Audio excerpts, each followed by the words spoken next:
el comedor del bistró de Morales relucía con serpentinas de cumpleaños y el tintineo de las copas. Amalia había pedido pastelitos de fresa y limonada con borde de azúcar rosa, y Renata no escatimó en detalles centros de mesa florales y coronas de papel personalizadas. Siempre se le dio bien cuidar las apariencias. Yo estaba al final de la mesa junto a Amalia, viéndola reír, mientras Gabriel encendía las velas. 10 años ya. Todavía me decía abuela Inés, todavía buscaba mi mano en lugares ruidosos. Ese pequeño apretón me había mantenido con los pies en la tierra más veces de las que podía contar. Gabriel cruzó la mirada conmigo y sonrió. ¿Estás bien, mamá? Todo bien, respondí, y lo decía en serio. Al menos en ese momento. La risa de Renata se alzó sobre la música mientras tomaba otra foto de Amalia y Jimena, su hermana. Me quedé callada, contenta de solo observar. Había aprendido a leer los estados de ánimo de Renata, como si fueran el clima, cambios en su tono, la forma en que sus labios se tensaban demasiado cuando algo no salía exactamente como lo había planeado. Pero lo que vino después no lo vi venir. Renata se levantó de repente con una copa de vino llena, pero olvidada en la mano. Su sonrisa se desvaneció. Sus ojos afilados calculadores se clavaron en mí como un puñal. «Me das vergüenza», dijo, lo bastante fuerte como para que la mesa se silenciara. Las palabras cayeron de golpe tan inesperadas que hasta los niños dejaron de masticar. «Me das asco». Gabriel se quedó inmóvil. Amalia miró a su madre confundida. A nuestro alrededor las conversaciones se detuvieron poco a poco. Renata, murmuró Gabriel buscando su codo. Ella se apartó y dio un paso hacia mí. Cada vez que estamos en público tengo que fingir que no eres un desastre social. Dices cosas fuera de lugar. Usas ropa de oferta como si estuvieras orgullosa de ello. Y esperas que todos sonriamos y lo aguantemos. No me inmuté. No hablé. Solo dejé el tenedor en la mesa y crucé las manos en mi regazo. No perteneces aquí, siseó. Nunca lo hiciste. La miré y sonreí. No una gran sonrisa. No una triunfal. Solo tranquila. Luego giré ligeramente y capté la mirada del mesero. Él asintió. Y la suave música de piano de fondo comenzó a desvanecerse.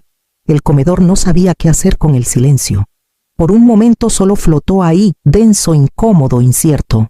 Renata seguía de pie con el pecho subiendo y bajando demasiado rápido, como si acabara de dar una actuación, y no estuviera segura de si vendrían los aplausos. Pero no llegaron. En cambio, el jazz suave se apagó por completo. Un destello cruzó la pantalla detrás de la mesa de postres. La presentación del club campestre con los especiales de brunch se desvaneció en una pantalla negra. Renata se giró confundida. «¿Qué pasa?» No dije nada. Solo doblé mi servilleta y la puse junto a mi plato. Entonces se escuchó un clic en el audio. «Entonces, ¿quieres cortar todos los lazos por completo?», la voz de un hombre firme, clínica, un abogado, claramente. En la pantalla, Renata estaba sentada en una silla de oficina pulida, con una pierna cruzada sobre la otra, el cabello recogido, su saco color crema caro. No parpadeaba. Por completo respondió su voz grabada. «Para mí, nunca tuve una hija». Un silencio se extendió como reguero de pólvora. El rostro de Gabriel se contorsionó buscando una explicación en el mío, pero mantuve los ojos en la pantalla.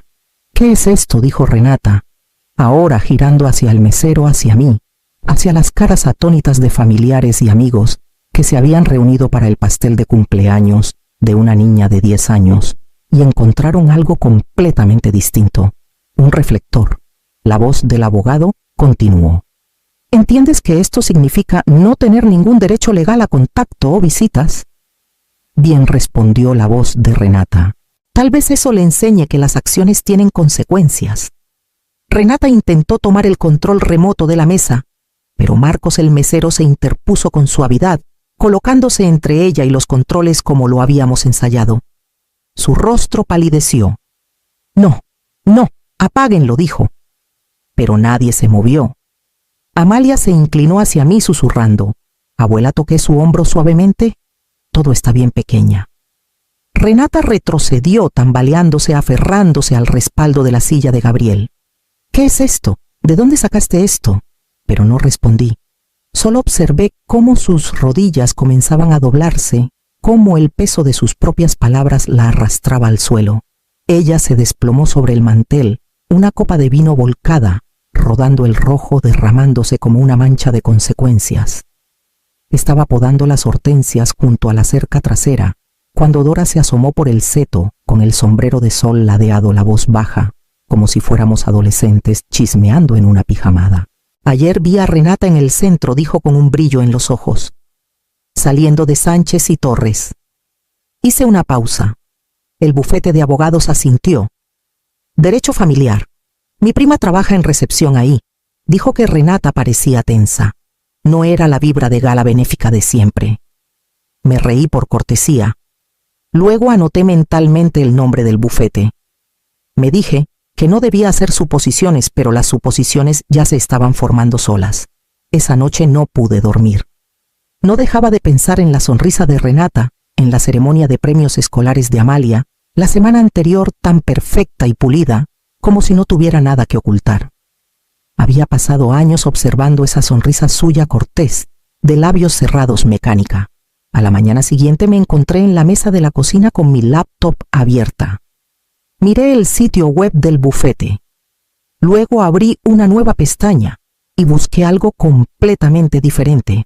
Investigadores privados en Valle Verde, Oregón. No necesitaba a alguien agresivo, necesitaba a alguien meticuloso, cuidado, discreto. Elías Flores me devolvió la llamada en 2 horas. Su voz era tranquila, reflexiva. Hizo solo 3 preguntas antes de aceptar reunirse al día siguiente. Cuando llegó no era como lo imaginaba. 50 y tantos, quizás 60. Traje gastado pero bien cuidado. Manos de alguien que aún podaba su propio jardín. Se sentó frente a mí en la mesa de la cocina, sacó una libreta de cuero y dijo: ¿Quieres saber qué está escondiendo? Lo descubriré. 3 semanas después, regresó con una carpeta Manila y una memoria USB.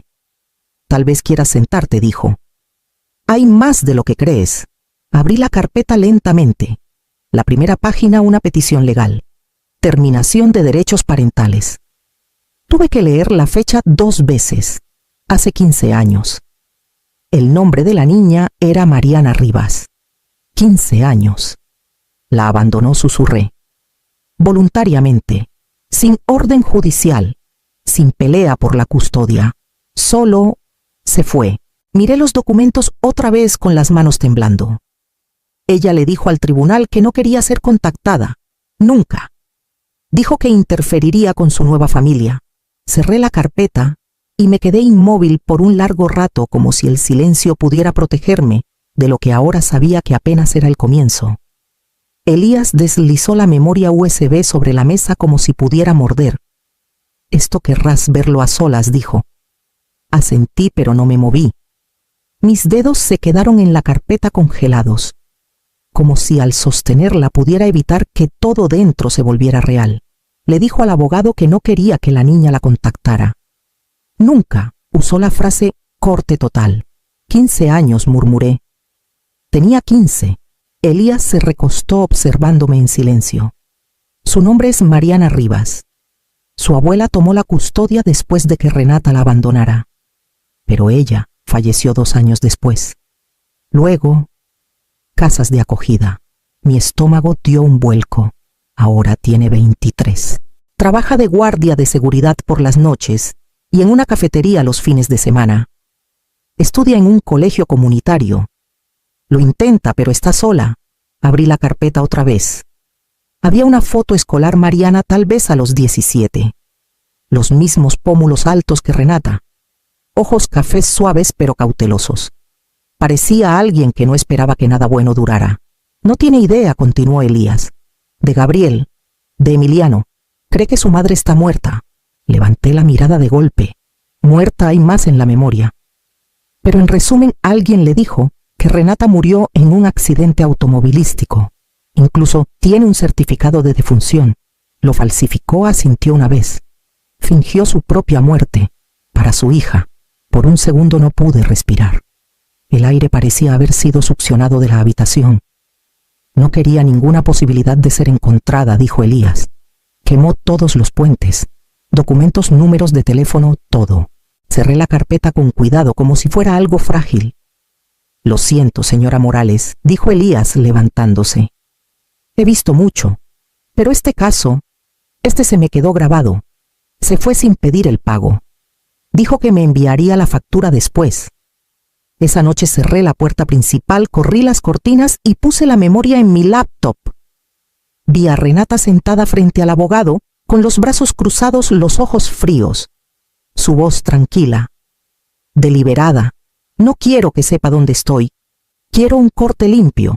Y si alguna vez viene a buscarme, solo díganle que estoy muerta. La pantalla se oscureció. Pero me quedé en la mesa mirando a la nada con mi té frío en las manos, sabiendo que no dormiría.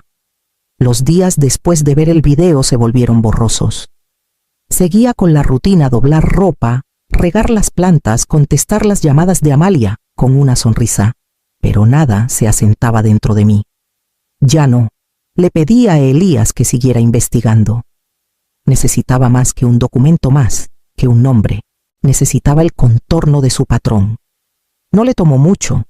Lo mismo pasó en Portland, me dijo una semana después, sentado en la misma mesa de la cocina donde todo comenzó. Amigos de antes, compañeros de trabajo, incluso su propia madre, cuando no encajaban, los cortaba. Sin explicación. Solo desaparecía. Deslizó una segunda carpeta sobre la mesa. Esta era más gruesa. Hay una cronología.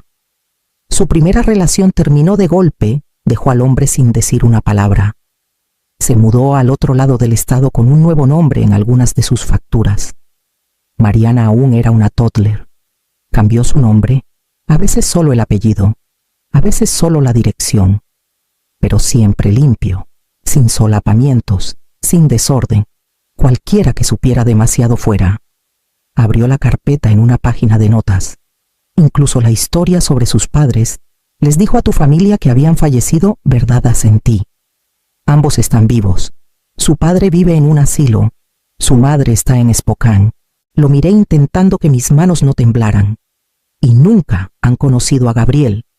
Ni a Amalia. Nunca. Me recosté en la silla y miré por la ventana donde el sol de otoño tardío caía oblicuo sobre el patio. Renata no solo había reescrito su pasado, lo había borrado. No para sobrevivir, no para sanar, para reemplazarlo. Elías dudó. Luego añadió: hablé con una antigua amiga, una que dijo que ella y Renata eran como hermanas en la universidad. Pero cuando Renata se comprometió con Gabriel, desapareció. Nunca respondió llamadas. Nada. Le pregunté si recordaba por qué. Solo dijo: sabía demasiado. Asentí lentamente. No es desordenada, dije. Es calculadora. No reacciona, edita. Y edita rápido, respondió Elías. En el momento en que alguien amenaza, su imagen está fuera. Esa noche me senté en el silencio y pensé en la risa de Amalia. Pensé en los ojos cansados de Gabriel y en cómo aún cargaba la esperanza como una segunda piel. Yo lo crié para que confiara en las personas. Pero Renata no solo quería confianza, quería silencio, quería control. Y estaba dispuesta a cortar lazos de sangre para conseguirlo. Fue entonces cuando comencé a hacer un plan diferente. Se desplomó sobre el mantel como si su cuerpo se hubiera rendido antes que su orgullo. La copa de vino rodó hasta el borde, atrapada por Gabriel, justo antes de caer. La sala no respiraba. Ni un tenedor tintineó. Ni un invitado se levantó para ayudarla. La pantalla seguía reproduciendo. Si intenta encontrarme, solo díganle que estoy muerta. La voz de Renata, tan clara y desapegada en esa oficina de abogados, cortó el silencio atónito como vidrio. Resonaba en mi cabeza, aunque la había escuchado decenas de veces. La mano de Gabriel dudó sobre su espalda inseguro. No la tocó. Gabriel me miró, su boca entreabierta buscando palabras. No llegaron. Inés Morales, la abuela callada, había soltado una bomba en medio del cumpleaños de su nieta y no había pestañeado. En la pantalla la voz del abogado volvió. ¿Entiendes que esto podría tener consecuencias de por vida para tu hija? No es mi hija, respondió la voz de Renata. Ya no. Esa fue la última línea antes de que el video terminara. y el jazz apagado del club regresó como si nada hubiera pasado. Un mesero rígido por la incertidumbre recogió un plato intacto de una mesa vecina. Renata gimió débilmente y levantó la cabeza. El labial corrido, el rímel emborronado. Los bordes afilados se habían ido.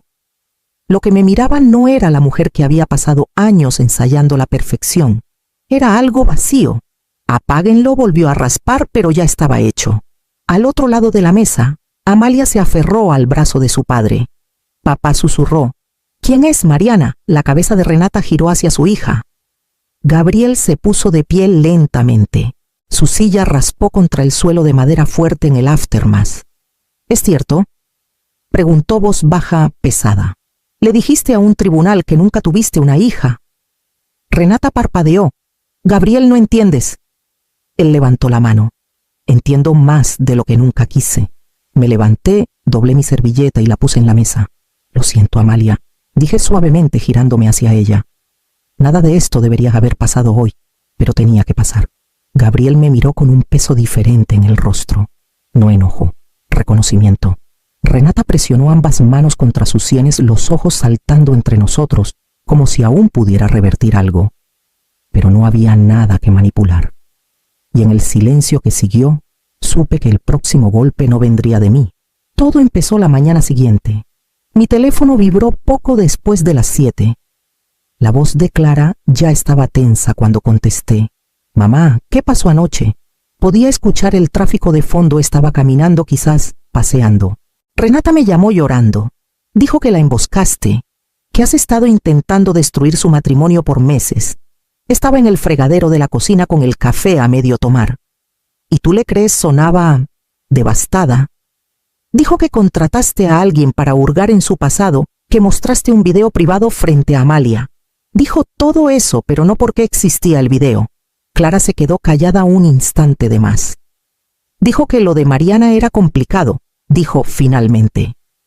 Que la chica tenía problemas y que tú sacaste las cosas de contexto. El guión ya se estaba extendiendo. Ese día recibí 4 llamadas más. Mi prima Julia, el viejo compañero de universidad de Gabriel. Hasta Michelle, la hermana de Gabriel, me mandó un mensaje diciendo que intentaba no tomar partido. Y luego llegó Dora con un guisado y una mirada que me decía que no estaba imaginando cosas. «Se está moviendo rápido», dijo Dora bajando la voz. «Renata ha llamado a medio vecindario. Les dijo que la sorprendiste para castigarla por algo de hace 20 años. La miré. Dice que siempre la has resentido, que no soportas lo cercana que es a Gabriel. Abandonó a una hija», dije. «Borró a una hija». Los labios de Dora se apretaron. «La gente creerá lo que sea más fácil». Esa noche me senté al borde de mi cama y pensé en la quietud que sigue a cada tormenta. No paz, solo desorientación. Nadie sabía qué creer, porque Renata había torcido el marco antes de que alguien pudiera asimilar la verdad. La historia ahora era mía para defender, pero ella tenía la ventaja. Para el viernes hasta las señoras de la iglesia murmuraban. Escuché que Inés contrató a un hombre para acosar a Renata. La obligó a aparecer. Nunca le gustó que otra mujer estuviera a cargo. No importaba que nada de eso fuera cierto. La mentira tenía mejor iluminación. Así que serví té, sonreí con cortesía y esperé. Porque sabía algo que Renata no. El pasado siempre regresa, y esta vez venía manejando desde Portland. El toque llegó justo después del anochecer, cuando el cielo se había teñido del color de la ceniza húmeda y la luz del porche parpadeó una vez antes de estabilizarse. Ella estaba ahí, con una sudadera delgada, empapada su mochila colgando de un hombro. Sus ojos cafés cansados, inconfundibles, se encontraron con los míos sin titubear. «Señora Morales», preguntó. Asentí. «Soy Mariana». El sonido de su nombre dicho en voz alta me cortó el aliento. Por un momento no pude moverme. Lo había imaginado tantas veces, siempre desde lejos, siempre con capas de vidrio o pantallas entre nosotras. Pero ahora era real y estaba a centímetros. Bajó la mirada brevemente, su voz más baja. «Perdón por aparecer así. Sé que es tarde. Solo necesitaba verlo por mí misma». Me hice a un lado. Pasa. Pasó junto a mí, sus zapatos húmedos chirriando en el azulejo. Preparé té. No lo tocó. Pensé que estaba muerta, dijo. Eso me dijo el investigador cuando intenté encontrarla hace 2 años. Me mostró un certificado de defunción. Me senté frente a ella, con las manos alrededor de mi taza. Lo creí. Fui a terapia de duelo. Escribí cartas que nunca envié. Y luego, una mujer de la iglesia de mi abuela me llamó. Dijo que alguien había estado haciendo preguntas en Portland. Mencionó un nombre. El tuyo. Sostuve su mirada. Lo contraté. Asintió lentamente. Y ahora no sé qué creer. Vi el video. Un amigo me lo mandó. Dijo que estaba circulando en línea. Al principio no reconocí su cara, pero luego dijo mi nombre, y lo supe. Nos sentamos en silencio, ambas de repente inseguras de quiénes éramos la una para la otra, víctimas de la misma mujer, extrañas unidas por la ausencia. ¿Por qué me buscaste?, preguntó. Porque merecías ser conocida. Dejó que las palabras se asentaran. Luego miró sus manos rojas por el frío y susurró: solo quiero la verdad. Y entonces le conté todo. El patio trasero ya estaba lleno cuando llegamos. Farolitos de papel se mecían sobre mesas plegables y el olor a pollo asado se mezclaba con el césped húmedo. Las risas flotaban por el jardín, pero se apagaron en cuanto cruzamos la reja. Gabriel fue el primero en vernos. Se levantó de su silla, la confusión marcando su rostro mientras sus ojos pasaban de mí a la chica a mi lado. Ella es Mariana, dije clara y mesurada. Tu hijastra. No habló. Solo miró como si el nombre en sí tuviera peso. Desde atrás, la voz de Renata resonó. ¿Qué es esto? Mariana no se inmutó. Dio un paso adelante con la barbilla levantada, la voz firme. Pensé que ya era hora de conocernos. Un tenedor cayó cerca de la parrilla. Un bebé lloró. Nadie se movió.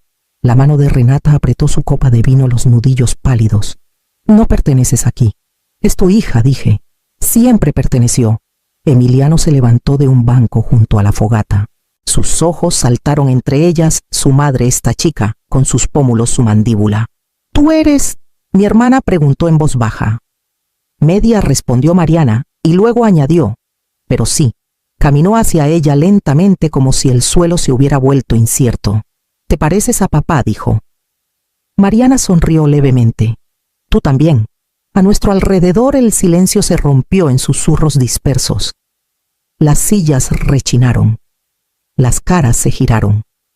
Pero yo solo miraba a los dos ramas de un árbol que finalmente se daban cuenta de la existencia del otro. Gabriel se acercó, los labios entreabiertos. ¿Por qué ahora?, Mariana respondió por ambas. Porque estoy cansada de ser invisible. Y así la reunión que nunca planearon ya había comenzado. Gabriel no me habló por 3 días. Luego pidió prestada la carpeta. Leyó todo en su oficina: registros legales, peticiones firmadas, el certificado de defunción falso. No hizo preguntas. Solo leyó. Luego llamó a su abogado. El acuerdo prenupcial era sólido. Fraude y tergiversación anulaban cualquier reclamo financiero. Renata había insistido en esa cláusula cuando se casaron, convencida de que nunca la necesitaría. Gabriel estaba en el porche mientras ella empacaba. No gritó, no lloró, solo dijo: tú tomaste tus decisiones, ahora yo tomo las mías. Renata no gritó, no suplicó. Solo se detuvo en la puerta, escaneando la sala como si pudiera encontrar un último retazo de control. No había nada que sostener. Salió. La puerta se cerró tras ella. Y el silencio que siguió no se sintió como ausencia. Se sintió como alivio. El asado estaba casi listo cuando Mariana entró a la cocina descalza, con una botella de sidra espumosa. Gabriel dijo que preguntara si necesitas algo. Dijo, colocándola suavemente en la encimera. Solo ayúdame a poner la mesa.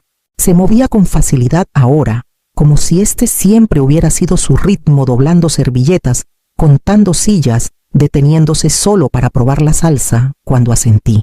Emiliano llegó con una pila de platos disparejos, discutiendo con Amalia sobre quién tomaba el asiento de la esquina. Gabriel lo siguió sonriendo por algo en su teléfono. Nadie habló del día en que Renata se fue. No hacía falta.